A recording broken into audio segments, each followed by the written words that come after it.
We are at our Budget and Finance Committee meeting. Public notice is hereby given that this meeting will occur electronically without an anchor location in accordance with Utah Code 52-4-207 Rule 4 due to infectious disease COVID-19 novel coronavirus. The Budget and Finance Committee Chair has determined that conducting a meeting with an anchor location presents substantial risk to the health and safety of those who may be present at the anchor location because physical distancing measures may be difficult to maintain in the Murray City Council chambers. All right, this meeting has been called to order. And we're going to start out, we're looking at our contingency list today, and our first one is non-departmental, page 66, Youth Chamber. And Dale, do you want to talk about that? Well, I'd just like to raise the allotment we give to the youth chamber. These kids are important. They do a lot of work, and they learn a lot. I'd like to raise it from $25,000 to $3,500. All right. Any opposition? Any? No, I have no opposition. All right. No, I just like to indicate my support. I think it's a great idea, and I would like to encourage more kids to be involved, and I think this is one way that we can extend a welcome and let them know how valuable they are to the city and to the council.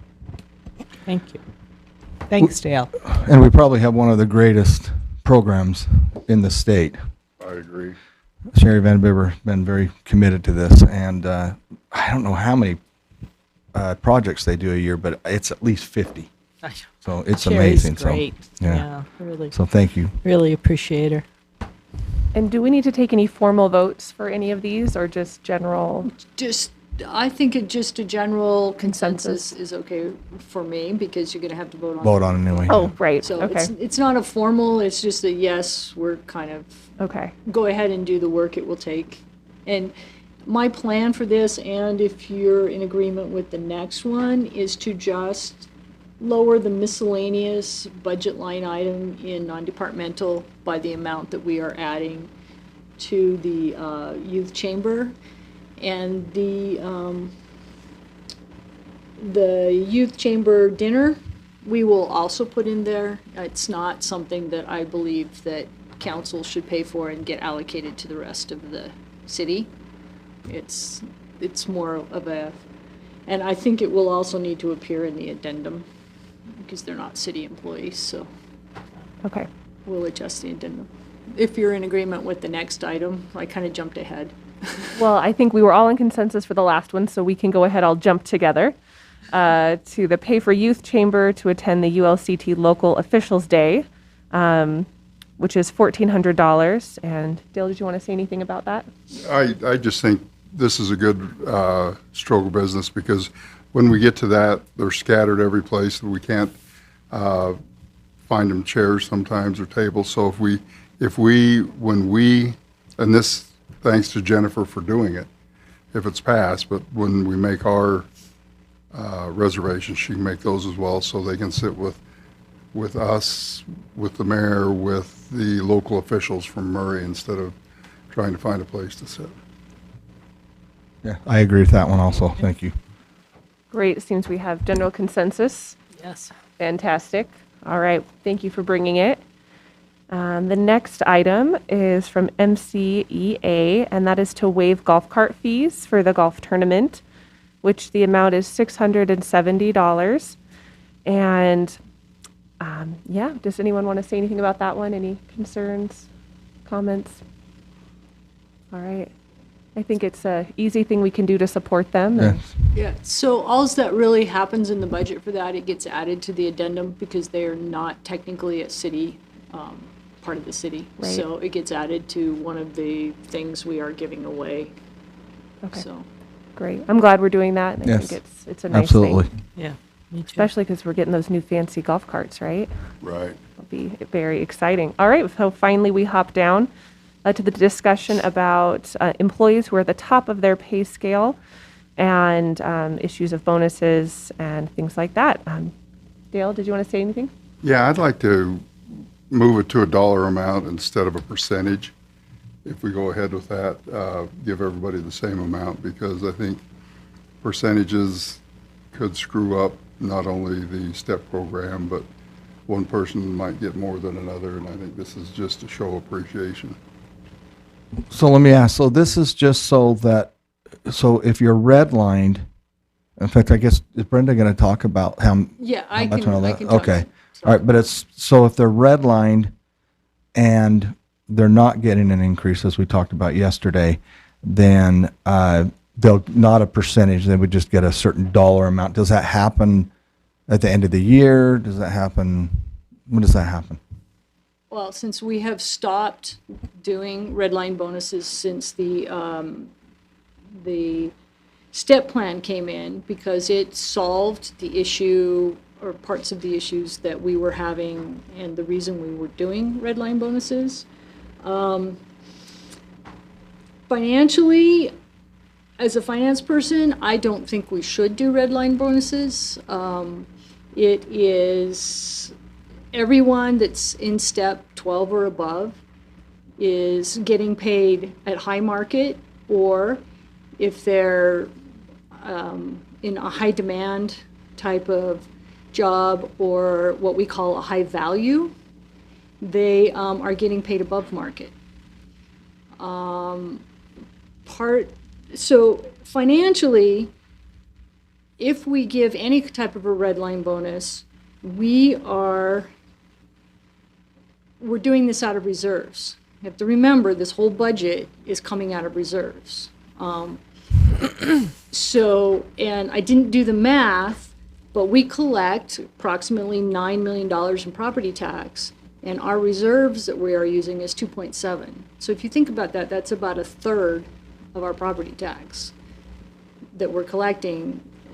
So if we wanted to not use reserves this year, we would need a 30% property tax increase. So I don't want to set a precedence to start a red line bonus. You do that this year, they're going to want it next year.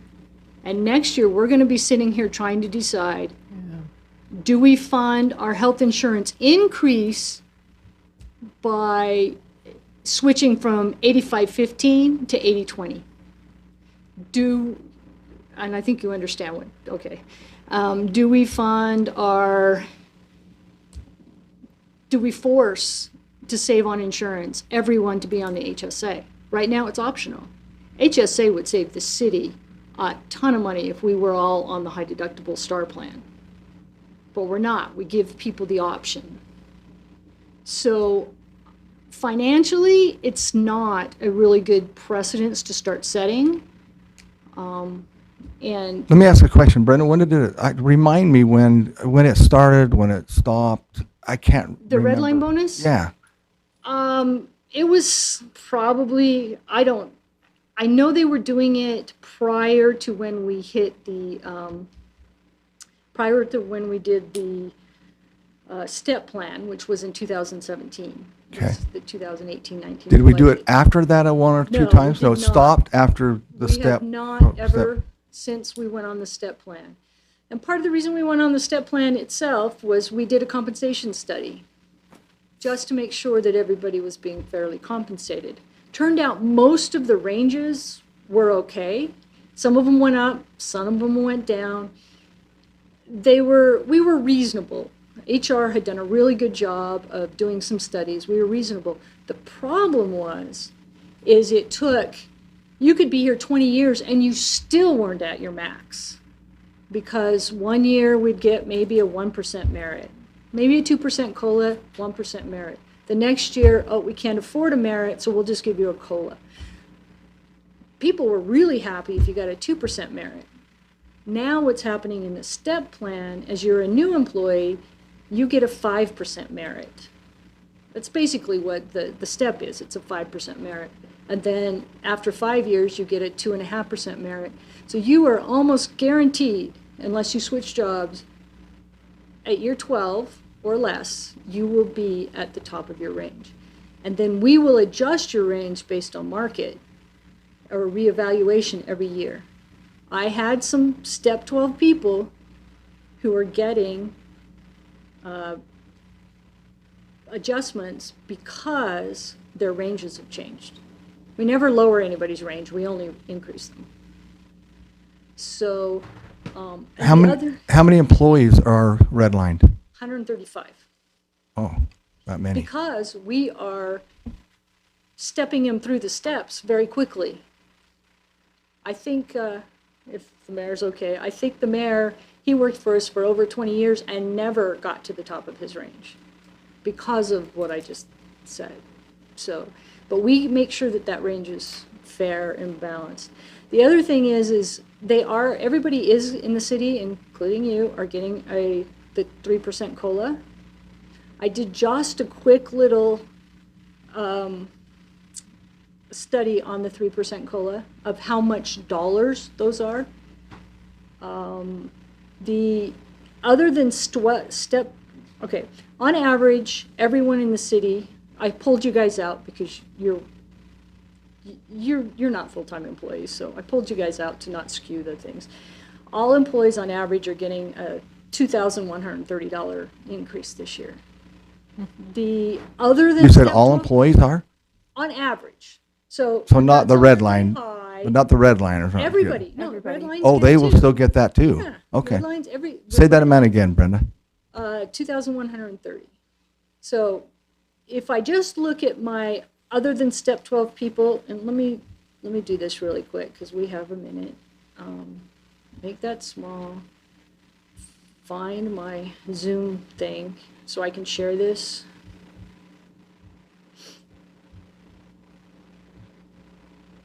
Screen that and share. And then let's pop this one. Okay, this is just my quick little spreadsheet I did, and it looks like on that one,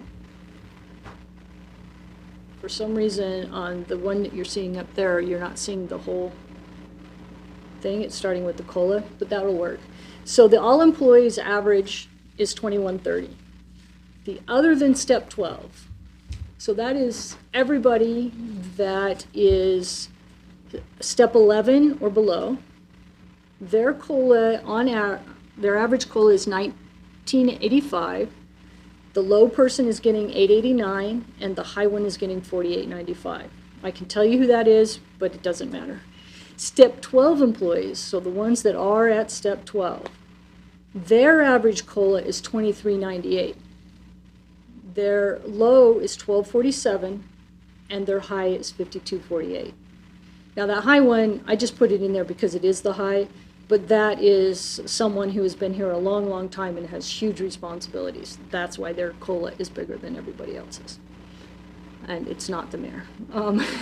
The difference is, yeah, he is not the mayor is not the highest paid employee in the city.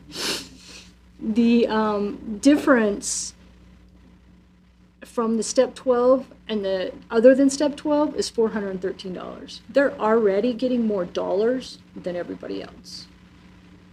Yeah, so that sounds fair to me. I mean,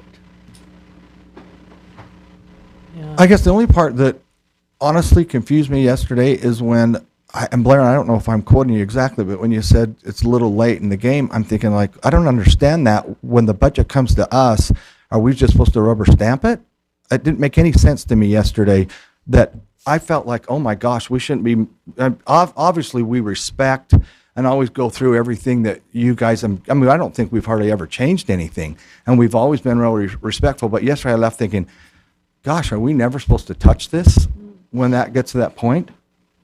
No, let me clarify Okay. what I meant by that. Okay. The compensation package, we start on that working with finance and with HR clear back in February, March, working on looking at numbers and actually inviting the Employees Association as well to give input, looking at insurance premiums and those kind of things, so that the package is put together so that by the time it's in this budget, it's been vetted very well through all of the people that need to put their fingerprints on it. So, and frankly, it is kind of late to do that at this point, to start making changes to a compensation package. that's really complicated. Adding just a few dollars is easy to do, but when you're talking, and you really are talking a total compensation package here, that there's a lot of work that goes into it, and it's not something that you can easily change on the fly. Does that make sense? Will you Absolutely. put that back up, Brenda? Oh, the, fine. Thank you.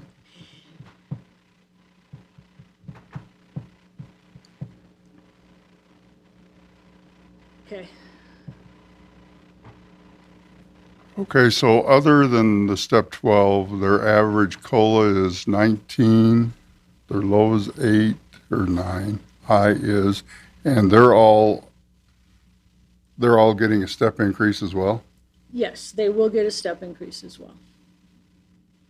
The So average, they will also get their step either at 5 or 2.5%, depending on where they are in the step program. yeah, what concerns me, or what concerned me, was also, this is 2 years in a row that the people over 12, or step 12, haven't gotten, well, they'll get a cost of living increase, but what was the increase in healthcare in those 2 years? Because that's really what I was thinking about, it give them a little something because they're not getting a step increase. This more than covers health increase, and Well, it more than covers the health increase that they're gonna have to pay. yeah, that's what I mean, yeah. Yeah. I have not done the math on that, but the amount that they're gonna have to pay, yes, that covers that. The amount that the city has to pay doesn't even come close. Yeah, I understand how that works. Yeah. Did some quick math. If we gave them each $200, that'd be 27 grand, which isn't a lot of money, but it is a lot of money. But it appears to me as though there's enough, even with the step 12 with the COLA, to cover increases and still give them a bit of an increase. So the 200 would be more token than anything else. And I appreciate you showing that, because yesterday, and I'll put that on me. I didn't realize that 2,100. I didn't realize that figure. So that, for me, that makes a huge difference. 3% increase. Of course, as you can see, the lowest paid employee in the city Sure. will only get $889. Sure. Because of where they are sitting on their range, for one thing, they're on the low end of the range, and so that 3% to their salary, but it also increases their cap later by 3%. But they'll get the step increase, though. They will get a step increase. Yeah, okay. Yeah, I'm so glad we've been able to fund the step plan that we were last year, and that we have been able to. Yeah. I think that's so important, and I think that really tells our employees how valuable they are to us. So And we truly don't have a retention problem in the city right now. We are losing a few police officers to Taylorsville because they're paying a high premium, and I know of one who's getting a promotion that wouldn't have happened here in our city for another at least 3 to 4 years. So I don't blame him. My employee's leaving for that whole reason. He can be finance director now as opposed to finance director when I leave. What would you do? You would go someplace else. So most people are leaving for a different or higher level job that's not available in the city. I'd Do never not- leave, because just the opportunity to work for you would be I know. X amount of dollars. I know. Well, it sounds like the step plan is working and the 3% COLA is, good for everyone, and we don't need to fix a problem that isn't really a problem. A great conversation. I really But yes, appreciate it. Thank you. Important to have and important to discuss, and thank you Yep. for the numbers. yeah, Well, and I thanks, think we ought to Brenda. keep it in the back of our mind for future times if Sure. something comes up, but, yeah. Well, thanks for that. Appreciate that information. Just for a quick thing, if you guys want a refresher on how the step plan works, the video that was done for all of the employees is still on the intranet, and you can Right. click on it and watch it. Thank you, Brenda. Because that actually really explains it. I watched it again last night, so it was a refresher. So, All right, you. thank you. Okay, well, it Thanks, looks Mayor. like we have consensus for the first 3 items, and we are not moving forward with the 4th. Do we all agree with that assessment? Okay. Yes. And seeing nothing else that we need to discuss, this meeting is adjourned. There we go. I know we're adjourned, but just a quick thank you for the time you put in to reviewing the budget. I know it's not really thrilling, but thank you for spending a couple of days with us.